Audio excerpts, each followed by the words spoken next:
오늘은 여호수아 말씀에 갈렙에 대한 이야기. 우리 표 보면 내 안에 한계를 넘어 그리고 주께서 주신 모든 시간 헛된 것 없네. 그 어느 것도 주의 뜻 알기 어려워도 이유 있음을 알기 원해. 한계를 넘으려면 어떻게 해야 되냐면 먼저 나를 알아야 되겠죠. 내가 어떤지를 알아야 내 모습 그 바탕 위에서 한계를 넘든지 뒤로 가든지 할 거 아니에요. 그죠? 그 밑에 말씀에 보면 오늘 여호수아 14장 2절 말씀이에요. 여호와께서 말씀하신 이 산지를 지금 내게 주소서. 여호와께서 나와 함께 하시면 내가 여호와께서 말씀하신 그들을 쫓아내리이다. 이런. 그래서 오늘은 갈렙에 대한 이야기를 할게요. 오늘 이 14장은 무슨 얘기냐면 이스라엘 백성이 가나안, 지금의 이스라엘, 팔레스타인 그 땅에 드디어 들어왔어요. 여호수아와 함께 요단강을 건너서 이스라엘 땅에 들어와서 이제 땅을 12지파, 그러니까 아브라함이 믿음의 조상이죠. 아브라함, 이삭, 야곱. 그 다음에 야곱에는 12명의 아들이 있어요. 그 12명의 아들이 12지파가 된 거예요. 12지파. 이스라엘의 12지파. 우리로 얘기하면 뭐냐면 경상도, 전라도 이렇게 해서 그냥 이렇게 모여 사는 시족 같은 그런 거예요. 그래서 12지파가 형성이 됐는데 그 12지파에게 땅을 나누는 장면이. 근데 우리가 기억해야 될 게 12지파 중에 한 명이 요셉인데 이집트의 총리가 됐던 요셉 있죠. 이집트에 팔려갔던 그 요셉이 있는데 포함해서 12명인데 레위 지파라고 해서 레위의 자손들은 제사장 가문이에요. 그래서 예배를 주관하고 제사를 주관하느라고 땅이 없어요. 여호와가 너희의 지경이다. 그러니까 제사를 드리고 예배를 드림을 통해서 살아가는 사람들이라 땅을 주지 않았어요. 그러니까 11지파만 남았잖아요. 그죠? 요셉까지 포함해서 11지파. 그래서 하나님 어떻게 하냐면 요셉의 아들을 둘로 나눠서 그걸 포함시키니까 12이 되는 거예요.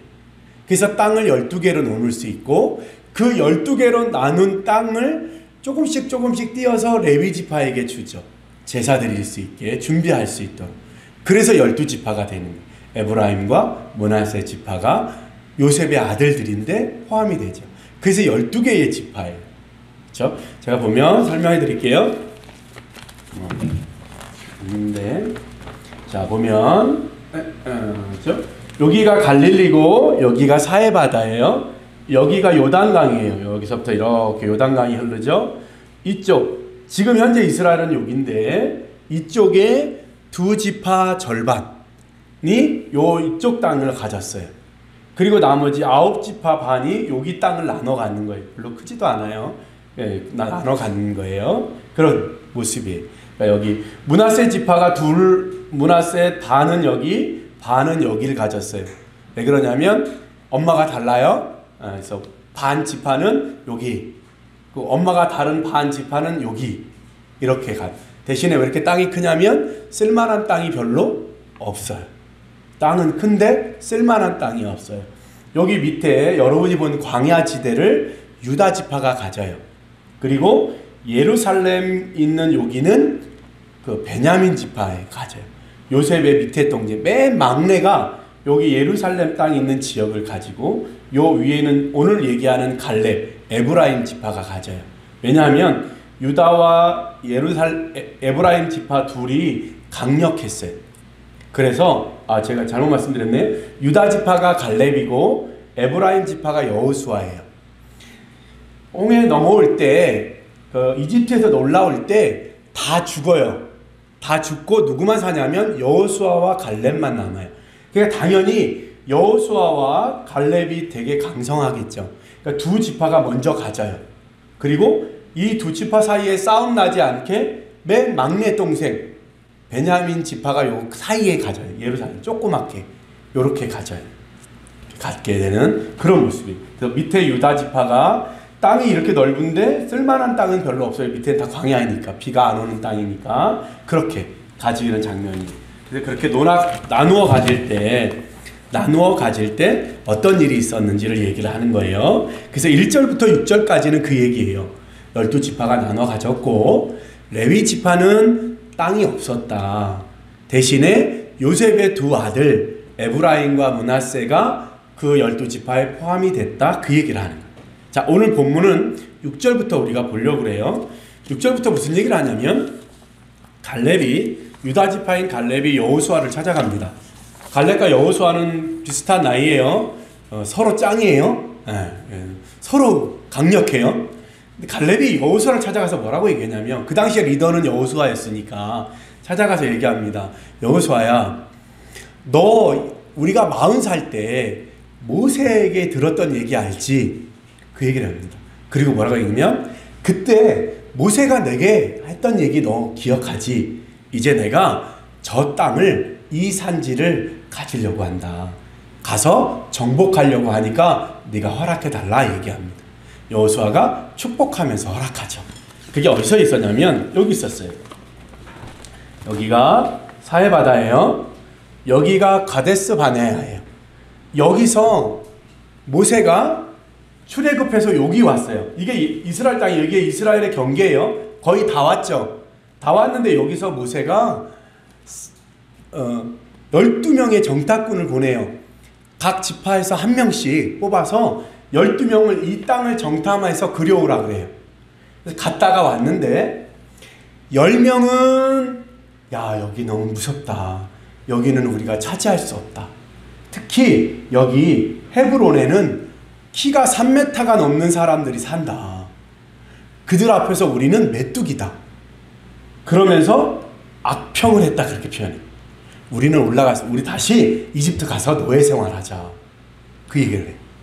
근데 여호수아하고 갈렙만 유일하게 아니다. 하나님이 우리를 도우시면 그들은 우리의 밥이다. 이렇게 표현해요. 두 사람만.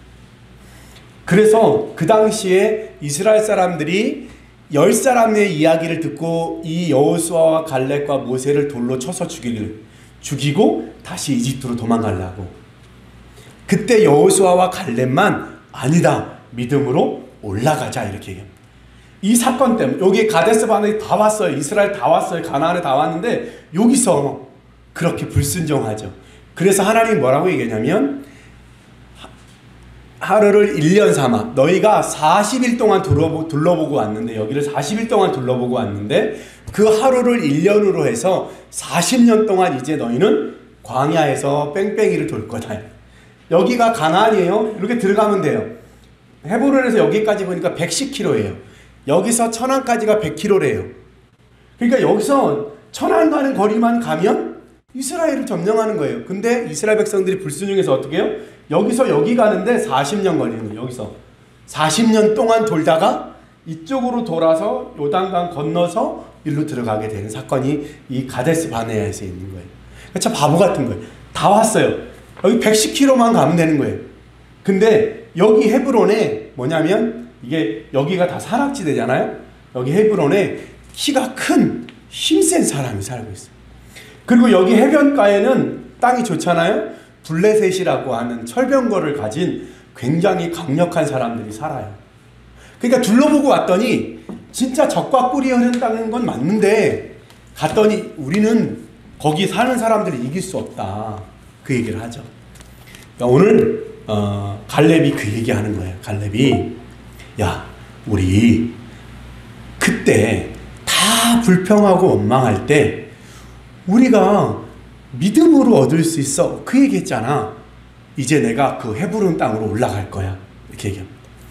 그 헤브론 땅이 어떤 땅이냐면 아브라함과 이삭과 야곱 그리고 그의 아내들이 묻혀있는 무덤이 있어요. 헤브론에 아브라함이 그 먼 땅을 와서 살다가 아내 사라가 죽으니까 이스라엘에서 유일하게 돈을 주고 땅을 사요. 그 무덤자리를 사는 거죠. 그래서 그 무덤자리를 삶으로 해서 어떤 일이 벌어지냐면 거기에 사라가 묻히고 아브라함이 묻히고 그 다음에 이삭이 묻히고 리브가가 묻히고 야곱이 묻히고 레아가 묻혀 있어요. 지금도 있어요. 거기 헤브론 땅에. 그 땅을 삶으로 해서 어떤 일이 벌어지냐면 이제 이스라엘 땅은 하나님이 우리에게 주기로 한 약속한 땅이다. 그렇게 되죠. 지금도 그 무덤 위에 사원을 세워놨어요. 근데 참 안타까운데 저희가 늘 얘기하지만 거기 아브라함의 무덤이 있잖아요. 굉장한 성지인데 거기에 이슬람 사원이 세워져 있어요. 그리고 이스라엘 구역이 있고 이삭의 무덤은 이스라엘 사람들이 못 보게 했어요. 이스라엘 사람 그 구역이. 그래서 그거 보려면 창문으로, 방탄 창문으로 쳐다봐야 돼요. 그쪽은 다 이스라엘 사람들 것만. 이스라엘 사람들 들어가지 못해요. 지금 그런 모습이. 그 헤브론 땅, 그 땅을 오늘 갈렙이 달라고 얘기하는 거예요. 내가 올라가서 정복하겠다. 예. 그래서 이런 얘기예요. 그때는 내가 40살이었지만 지금은 40년이 흐르고 5년이 더 흘러 85세다. 그렇지만 나는 지금도 정정하니까 저 산을, 저 헤브론 강력한 땅을 정복하겠다. 그리고 이 산지를 지금 내게 달라. 14절에 그렇게 얘기하죠. 그쵸? 멋있죠? 그래서 결국에 올라가서 그 헤브론 땅을 차지합니다. 헤브론 땅은 마을이 형성되니까 성읍이 형성돼서 굉장히 강력한 땅이에요. 산 꼭대기에 큰 성읍이 형성이 되어 있는 굉장히 강력한 땅인데 오늘 갈렙이 올라가겠다. 그런 얘기를 하죠.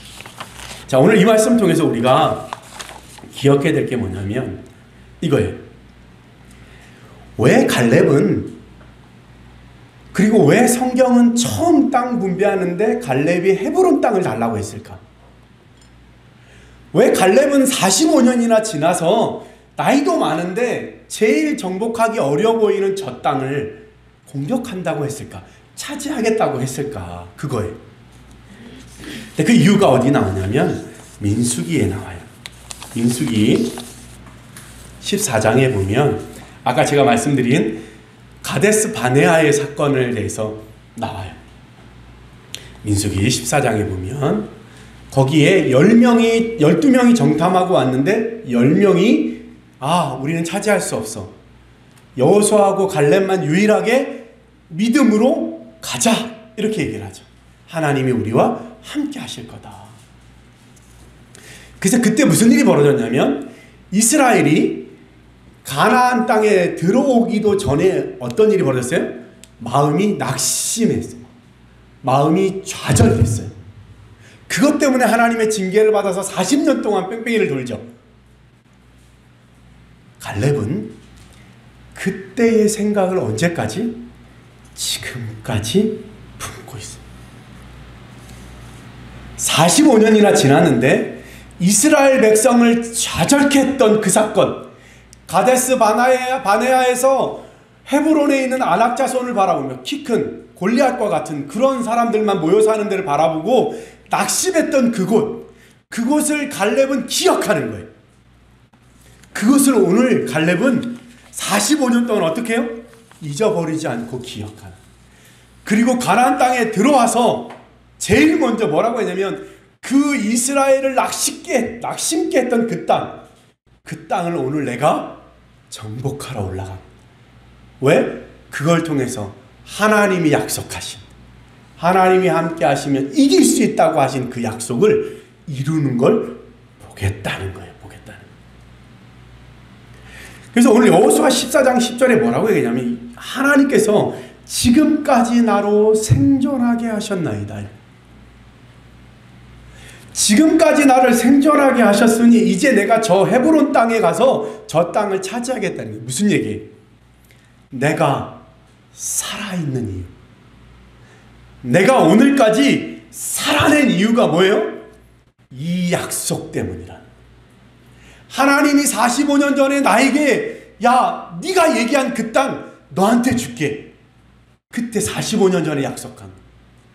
근데 그것 때문에 이스라엘이 좌절했던 그 사건, 그 앞에 갈렙은 그거를 죽기 전에 어떻게 해요? 해결하고 싶은 거예요. 하나님의 역사를 나타내고 싶은 거예요. 그래서 오늘 어떻게 해요? 그가 얘기하는 거예요. 내가 살아있는 이유, 내가 반드시 죽기 전에 해결해야 될 이유, 그게 뭐예요? 그 가데스 바네아에서 있었던 그 사건을 오늘 45년이 지난 오늘 내가 반드시 이루겠다는, 지금까지 나를 살게 하신 이유가 그거라는 거예요. 자, 이제 우리에게로 돌아옵시다. 내 안의 한계를 넘어 우리는 이 주제를 가지고 3개월 동안 씨름할 거예요. 내 안에 한계를 넘어 내 안에 가지고 있던 한계가 뭘까? 나를 좌절시키고 내가 하나님 앞에 한 걸음도 더 못 가게 했던 그 사건. 그죠? 오늘 내가 여기 이렇게 살고 있지만, 그렇지만 내 안에 남아있는 그 하나님이 주신 소망, 하나님이 주신 그 약속, 내가 옛날에 그것만 아니었다면 내가 넘어설 수 있었을 텐데. 그죠? 오늘날 내가 하나님 앞에 한 걸음 더 나아가기 위해서 옛날에 경험했던 그 좌절, 그 포기했던 사건, 그게 무엇이었을까? 그것을 우리가 오늘 찾는 거예요. 내가 결혼하기 전에 꿈꿨던 그 하나님 앞에 내가 결혼하기 전에 꿈꿨던 아름다운 가정, 믿음의 가정. 근데 오늘날 내가 이루지 못했어요. 왜 그랬을까? 왜? 그쵸? 왜 나는 지금 45살이 되도록 아직도 내가 뭔가 부족해서 많은 사람들 앞에, 그게 뭘까? 도대체 그게 이유가 뭘까? 그죠? 그게 뭐냐는 거예요.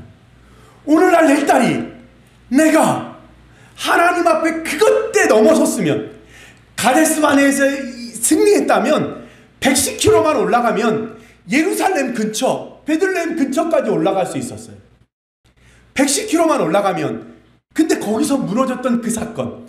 그렇지만 그때 하나님이 내게 믿음으로 그래 할 수 있어라고 내 안에서 들려주셨던 그 사건.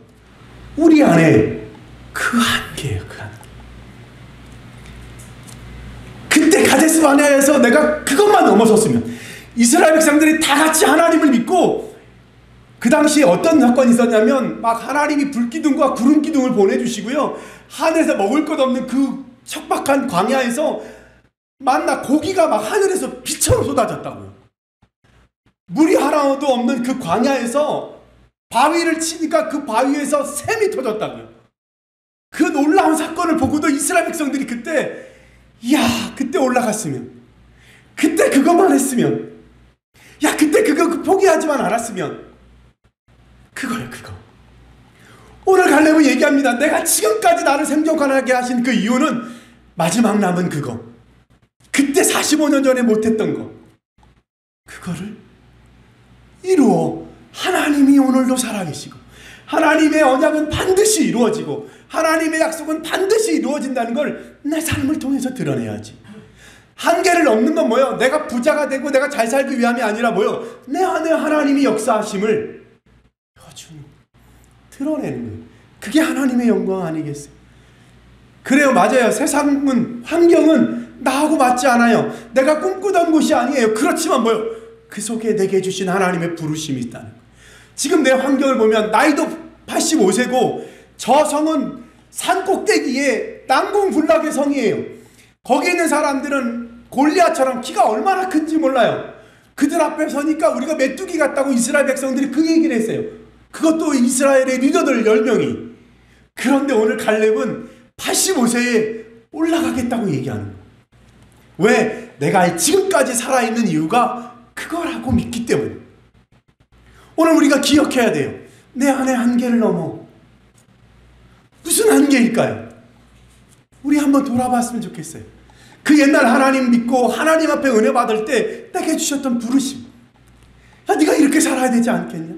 그냥 이렇게 맥없이 세상에 아무 의미 없이 사는 게 아니라 주님 안에서 기쁨과 행복 가운데서 좀 살았으면 좋겠다. 주님이 하셨던 그거. 그쵸? 그 부르심 앞에 우리가 오늘 갈렙처럼 서야 됩니다. 이 산지를 지금 내게 주소서. 내가 지금 올라가서 정복하겠다. 내 삶이 되게 하느니 그것을 찾는, 그것을 찾는. 이것은 저에게도 하시는 말씀입니다. 지금 이제 앞으로 내가 15년, 법이 정한 은퇴가 15년 남았어요. 지금 내가 무엇을 해야 될까? 정말 사람을 막 몇백만 모으면 되나?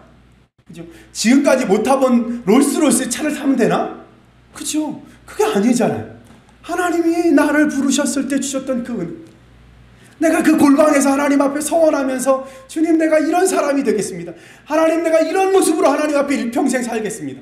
돈도 필요 없고, 그 말 하지 말았어야 되는데, 돈도 필요 없고 나는 오래 살고 싶지도 않고, 고등학교 2학년 겨울방학이 지금도 기억나요. 그 지하교회 계단 밑에 창고에 들어가서 하나님 앞에 고백한 거. 하나님 나는 부자 되는 것도 원치 않고 오래 사는 것도 원치 않고 유일하게 단 하나 하나님의 성전의 기둥으로 살다 가겠습니다.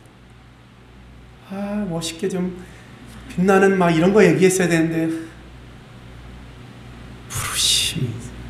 그러면 오늘 나는 50 중반이 다 돼가는 나는 이제 남은 15년을 바라보고 어떤 마음으로 무엇을 이루고 무엇을 향해서 살아가야 될 것인가. 이제 우리 기억합시다. 특별히 우리 젊은 청년들에게 고백합니다. 여러분에게는 많은 기회들이 있어요. 못할 게 없어요. 정말 중요한 건 뭐냐면 정말 소중한 것. 이 다음에 내가 늙어 죽기 전날 내 삶을 돌아봐도 후회하지 않는 길. 찾는 게 지금 여러분들 시대의 과제예요. 다 할 수 있어요. 뭐든지 할 수 있어요. 그래서 성경도 얘기해요. 청년들아 너희의 젊은 날을 마음껏 즐겨라. 근데 단 하나, 너희가 죽음 이후에 심판이 있음을 기억해라. 무슨 말이에요? 내가 다 살고 나서 내가 내 삶을 평가할 때 괜찮은 삶을 살아라는 거예요. 마음대로 살 수 있어요. 부자도 될 수 있고요. 재벌도 될 수 있어요. 그죠? 마동석도 될 수 있어요. 근데 중요한 건 뭐다? 이 다음에 다 살고 난 다음에 잘했어. 잘 살았어. 기억합시다. 내 안에 한계를 넘는다는 건 오늘 갈렙처럼 내가 살아온 이유, 내가 살아갈 이유, 그 앞에 서는 거예요. 그러면 어떤 일이 벌어져요? 내 지금의 삶의 방향이 달라지겠죠. 여기가 목표면 내 몸이 이렇게 돌아가 있을 거예요. 그죠? 근데 내 삶이 여기가 목표면 내 몸은 어떻게 해야 돼요? 돌아야 돼요. 그리고 이쪽 방향으로 걸어가야 돼요. 뭐로 가도 서울로 간다? 그렇지 않아요. 그렇죠? 여러분이 가고자 하는 그 길이 정해져야, 그 길을 알아야 내가 오늘 어디를 향해서 갈지를 아는 거예요. 그죠? 이 한계를 넘는다는 건 그런 거예요. 갈렙이 45년 동안 수많은 전쟁과 수많은 일을 겪으며 잊어버린 한 가지, 내게 주셨던 그때의 그 마음. 그때 거기에 여호수아는 잘 안 나와요. 여호수아와 갈렙은 같은 마음이었는데 그때 갈렙이 큰 소리로 얘기하고 모세도 그 얘기하기를 오직 갈렙 너만이 하나님 앞에 온전하였으니 앞으로 네가 밟는 모든 땅을 하나님이 너에게 주실 거다. 그렇게 얘기해요. 갈렙은 45년이 지난 후에 그 일을 기억하고, 아니 살아오는 내내 그것을 가슴에 품고 살았겠죠. 그리고 다 이스라엘 땅에 도착해서 이제 자기 삶의 마지막 일, 그 일을 향해서 가는 거예요. 여러분들도 이제 기억하면 좋을 것 같아요. 내 안의 한계를 넘어 내게 주신 하나님의 부르심, 내게 주신 하나님의 부르심, 그 부르심을 기억하고 내가 여기까지 산 이유, 여기까지 살아간 이유, 내가 여기까지 살아야 되는 이유, 그죠? 그걸 찾는 거예요. 알아가는 거예요. 그냥 대충 살다가. 나는 지금도 궁금해. 이 세상 사람들은 도대체 무슨 생각으로 살까? 그저 오늘 내가 먹을 거, 그리고 우리 아들, 딸들이 먹고 살게 하기 위한 그냥 사는 게 목적인가? 그죠? 우리는 다른 삶인데, 우리는 하나님이 계시고 그 하나님이 원하는 삶을 살겠다고 모인 사람, 그 하나님이 원하는 게 뭔지를 찾아가는 사람, 그것 앞에 늘 나를 비춰보는 내가 오늘 자리입니다. 그죠? 한 번쯤 이게 오늘 갈렙을 통해서 하나님이 우리 해븐힐 교회에 주시는 귀한 말씀입니다. 이 산지를 지금 내게 주소서. 45년 전 그 사건을 기억하며 그 사건에 매듭을 지은 그의 모습, 그의 고백 천천히 읽으시면서 여러분이 또 한 주 동안 그렇게 갈렙의 마음으로 한계를 넘어서기를 예수님의 이름으로 축복합니다. 기도하겠습니다.